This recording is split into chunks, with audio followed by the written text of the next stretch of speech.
Okay. Well, good afternoon, everyone. Thank you for coming. I'm here today with Commissioner of Public Health, Robbie Goldstein, alongside Dr. Alexei Araz-Boudreau, who is the Division Chief of Pediatric Primary Care at Mass General Hospital. Also joining us will be Dr. Sarah Toomey, a leading pediatrician from Boston Children's Hospital.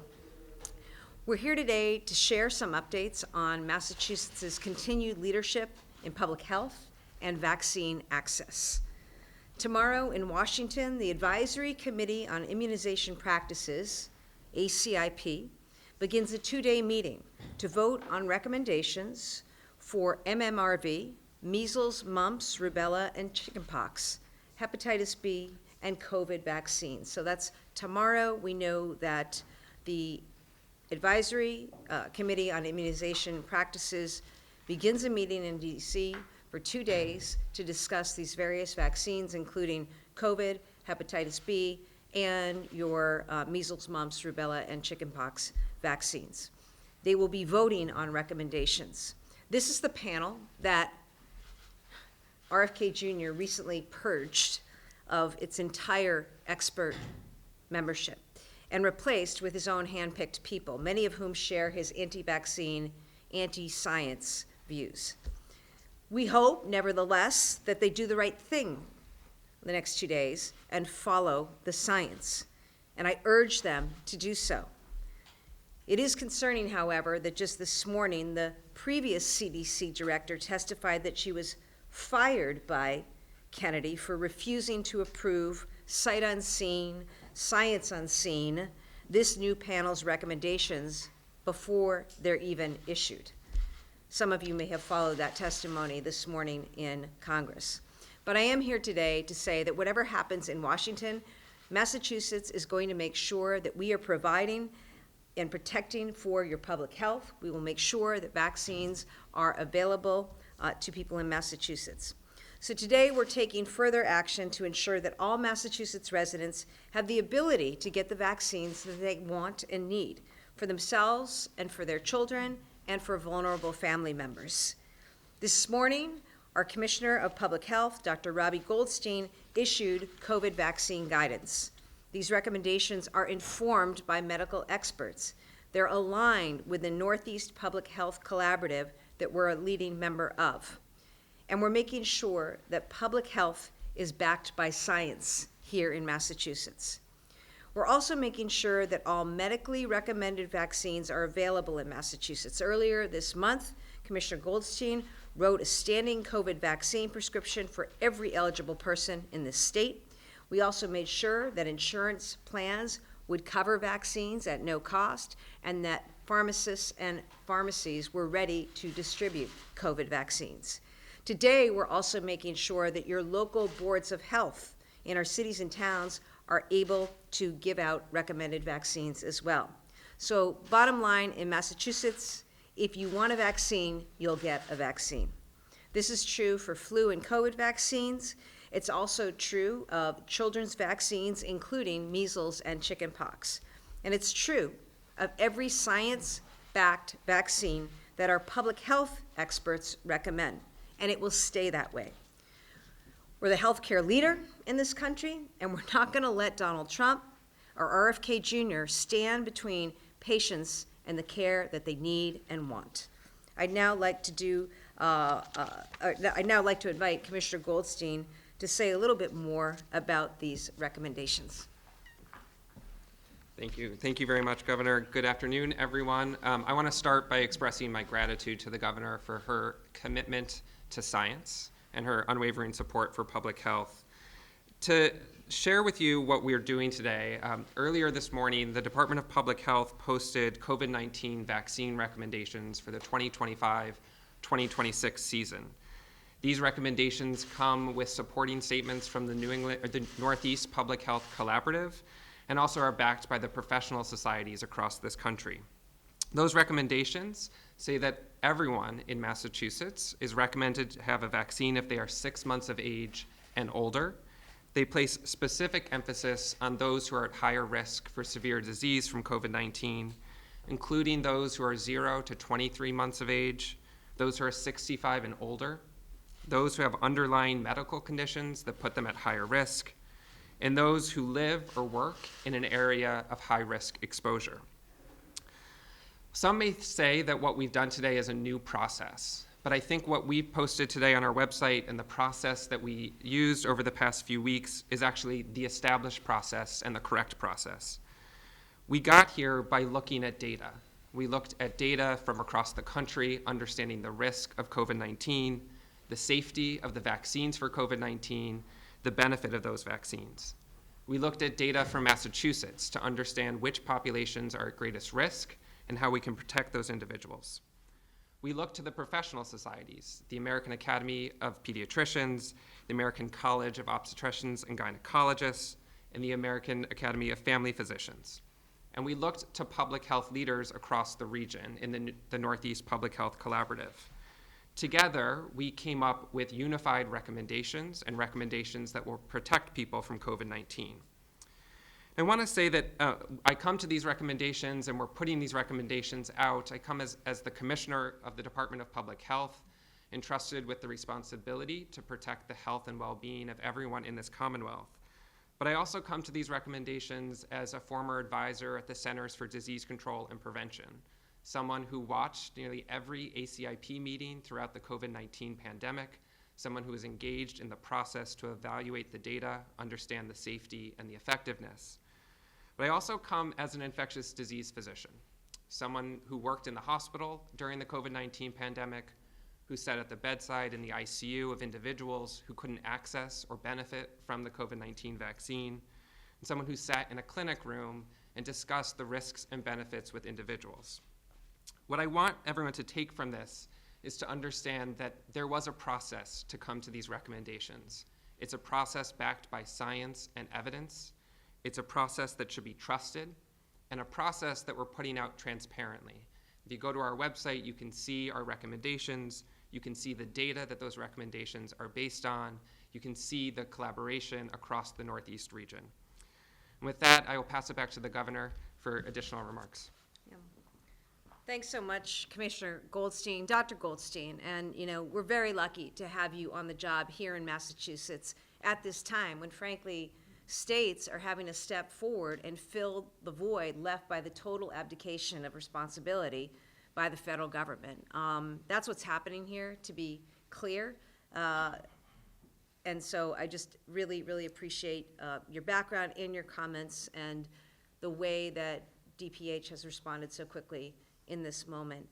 We also have two physicians with us, pediatric physicians. Thank you, Dr. Toomey, and thank you very much, Dr. Aras Boudreau, for being here today. And I invite you to offer your words, if you would, about recommendations and these vaccines. Because look, it's important to me, okay? I'm a parent, I'm a daughter, I got people in my life who are vulnerable. We all have people in our lives who are vulnerable. We want to make sure that they have accurate information, that they have science-backed information, and that they're getting the word from medical experts, okay? That's what this is about, and that's why I wanted to make sure that we were making vaccines available to those who want and who need them without further delay and at no cost. And so I thought you could hear directly from people who are actually in the business of administering vaccines. I think the first thing I'd like to say is thank you to the Governor, thank you to the Commissioner for taking bold action.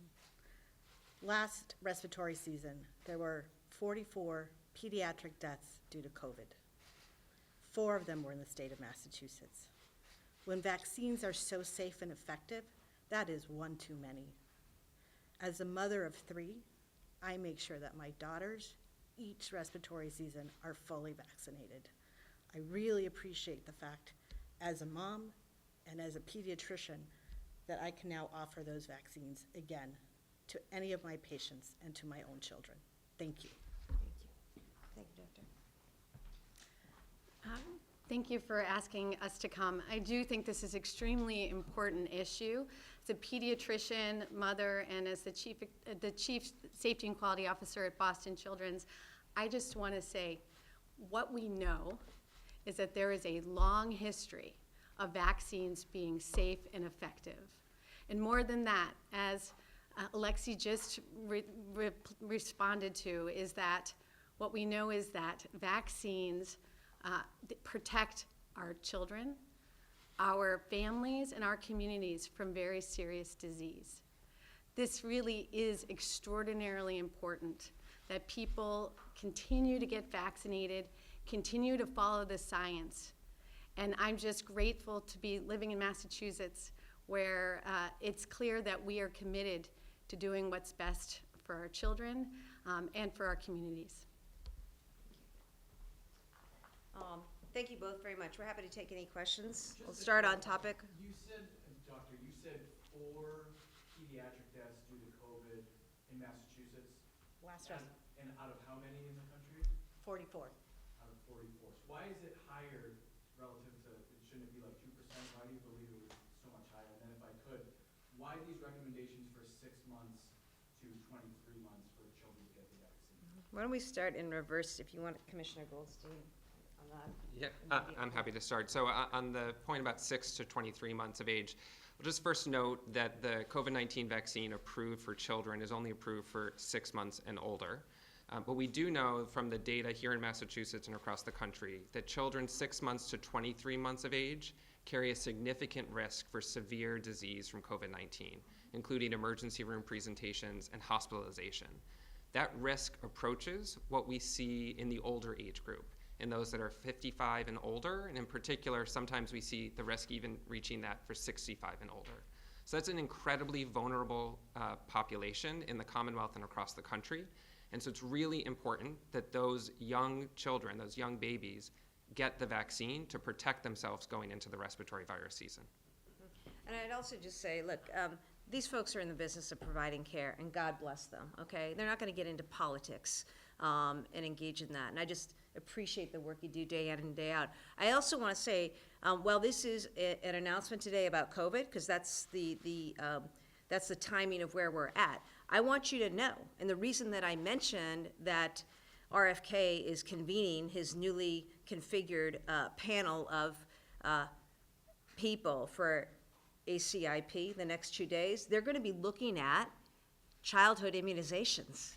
And he's got a team that he has put on that committee who are anti-vaxxers, anti-science. And that's why I am glad to be able to stand before you and represent that we will take whatever steps are necessary to make sure that, for example, parents here in Massachusetts can be confident that the measles, mumps, rubella, the chickenpox, the hepatitis B, these immunizations, which are particularly important for children, will still be made available. Now, I hope it doesn't come to that, because I hope that RFK's panel does the right thing.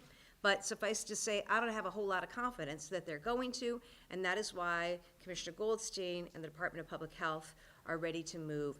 This is about making sure that we're protecting public health. I want Massachusetts, everyone in Massachusetts, to have access to the health care that they need. Governor, are you worried that this precedent that you're setting, this shift away from federal standards, could be misused down the line under a different governor, under a different administration who has different views than yourself? I mean, you're setting Massachusetts apart from the feds and in some respect apart from the rest of the nation. I didn't start this. The federal government started this. And they started this a while ago with a big, beautiful bill that made substantial cuts to health care in this country. That right now, we're staring down the fact that because of what Donald Trump and Congress did, upwards of 350,000 Bay Staters are going to be thrown off of health insurance, right? We have seen cuts after cut to housing, to food assistance, to heating assistance for seniors. We saw the cuts to the VA for men and women who served our country. So they started this, and because Donald Trump put a conspiracy theorist in charge of HHS, we are where we are, and it's most unfortunate. But they started this by completely dismantling public health in this country, including by firing person after person at the CDC. I mean, you just heard the testimony from Dr. Menards this morning. I mean, so that's what's happened, and in the face of that, it is states who must step forward to ensure that we're doing all that we can to protect the health and the safety and the well-being of our residents. And that's why we're acting. You see other states acting. States are working together. I hope there comes a day where they reverse course and get back to science and get back to medical experts, right? We need a partner in the federal government, but lacking one right now, we need to be able to lead as states, and that's what I am doing, that's what Massachusetts is doing, and that's what we're gonna continue to do as long as we need to take these measures to protect people's health. Are you consulting with other states as well, other governors? Oh, yeah, as reported, we have been working together for a long time, and I want to credit Commissioner Goldstein, who has really been the leader among this group, working in collaboration and discussion with other states as part of this Northeast Public Health collaboration. Yeah, I would say that we have broad agreement across the Northeast, and that agreement is both on these recommendations and also on our desire for the federal government to go back to what it was before, to recognize the power of the federal government when it comes to vaccine recommendations and vaccine policy, to understand the history that exists there over 50 years of the federal government leading in vaccine policy. We're all hopeful that we go back there, but in this moment, we just can't trust what's coming out of CDC. Do you Governor, anticipate? you talked about the ACIP meeting. Are you planning to issue your own guidance on the other vaccines that the ACIP is voting on today? So just for everyone to know, there are 2 days of this meeting. The first day of the meeting is going to be focused on hepatitis B vaccine in children, and the second day will be on COVID. I should also say the first day will cover the MMRV vaccine, measles, mumps, rubella, and varicella, or chickenpox vaccine. The Department of Public Health is going to review the recommendations that come out of the ACIP meeting, but we've already committed to making sure that we use the exact same process that we used for COVID, to look at the data, to work collaboratively with our other states in the Northeast, to look to the professional societies, and to put out evidence-based recommendations for those vaccines. Dr. Goldstein, let's say that ACIP does what is predicted, which is they push back Hep B to 4 years versus at birth. If there's somebody who has a baby next week and you have not yet issued your recommendations, what happens to the vaccination for that child? Or somebody who's scheduled for their MMRV vaccine next week? Like, you've issued a standing order for COVID vaccines, would you do something similar to ensure there's a continuity of care? Would there be a gap where people wouldn't be able to get their vaccines? We'll maintain access for the vaccines here in Massachusetts. There's a lot of hypotheticals in that question. There is. And so with each of those hypotheticals, we'd have to work through a different process. But How would you, again, you did a standing order and said you can get your COVID vaccine. Would you do something similar for these other vaccines? I think that's one option. There are many options when it comes to those vaccines. A lot depends on how ACIP acts, the votes that they take, and specifically how it interacts with the Vaccines for Children program. We're going to learn a lot tomorrow. I think it's going to be a really interesting meeting. I'd encourage everyone to listen in. Governor, as you think about childhood immunizations, some of our neighboring states have removed their religious exemptions for schools. Is that a step you think Massachusetts should take as well? I'm going to be guided by medical experts and pediatricians,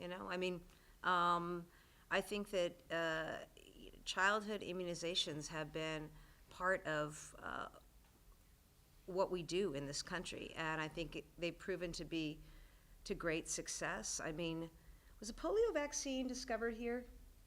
Yeah, at Children's Hospital, and I grew up, I didn't know of polio, right? There's a reason for that, and so I think, the idea that the MMRV vaccine would go away, or that, other vaccines would go away that have proven their efficacy, didn't hear from me, you heard it from the experts. These are good things, and I'm going to continue to be guided by that, as well as guided by our Department of Public Health. Governor, do you support changing the state flag and seal? Is that something that you think should be done? The state flag and seal. Yes. Look, I don't mean to laugh, but of everything that's going on right now, I support that there was a legislative commission to look at this. I think it's the state seal, the flag, and the motto, maybe. So the legislature passed a law, the commission to look at all this. So I think it's have a look at it, and I'm sure there'll be discussion, over the ensuing time and years and an opportunity. I think they make recommendations at some point. Recommendations out right now. Have you seen them? Okay, but I think there's going to be more discussion, all that. Honestly, Chris, I'm focused on a bunch of stuff, public health that we're talking about today, building more homes, driving down housing costs, right? bringing more energy into the region so we can lower people's energy bills. We've got, ongoing issues with ICE in our communities, right? And, these are the things that I'm focused on. So I appreciate interest or endeavors by others at that look. But until, further discussions and recommendations, I'm looking around behind me because usually oh, there we go. Okay, I'll continue to be here and that flag will continue to be here. To get back to Yeah, vaccines, yeah. on the insurance issue, you mentioned that people are covered by their insurance, but it doesn't actually apply to people with self-insured policies, companies that are paying for their own insurance. Have you had any conversations with insurers about that population? I think it's about 40% of the state that isn't affected by the mandate. I've been really pleased to see so many people come forward and so willingly participate in this, our insurers, and also remember Mass Health, GIC, which covers all of our public employees. So, I think that what we've seen is nothing but sort of ready recognition that this is important. It's preventative, right? It's preventative, and I think there's been a great willingness to do that. As to the specifics, I'll have to get back to you on that. Dr. Goldstein, what would you say to those parents out there who feel like 6 months is too young for a recommendation to have their child vaccinated? Well, I'm happy to say a few words, but also we have 2 pediatricians here who I think have that conversation every day with parents about their children. But I would note that vaccines are incredibly safe. And in particular, the COVID-19 vaccine has been studied over the past 4 years now. Over hundreds of millions of doses have been administered. It is an incredibly safe vaccine. But the risk of COVID-19 disease to a child of 6 months of age is really significant. And if we can do anything, if a parent can do anything to protect their child from that disease, I think we should be encouraging that. And that's what this vaccination is. Do either of our doctors want to say anything about that? Or you said it before. I just completely agree. It's been shown to be very safe, but I think even more importantly, the smallest children are actually at very high risk for serious disease, and this goes for many of the diseases that we're trying to prevent using vaccines. And so it's actually extraordinarily important that they actually receive the vaccines that we have available. Is there the damages on even done to some extent, though, we have so many federal public officials who are casting doubt on vaccines, including at today's hearing? I mean, you're trying to maintain access, but is that message going to be received? Well, the important thing is we're maintaining access, right? I mean, I don't know. Look, in this moment and in this time, when I see funding cut and when I see the action of the Trump administration and Bobby Kennedy 2 weeks ago, effectively taking away vaccine access. I mean, that's what happened, right? I think about, we think about the young kids.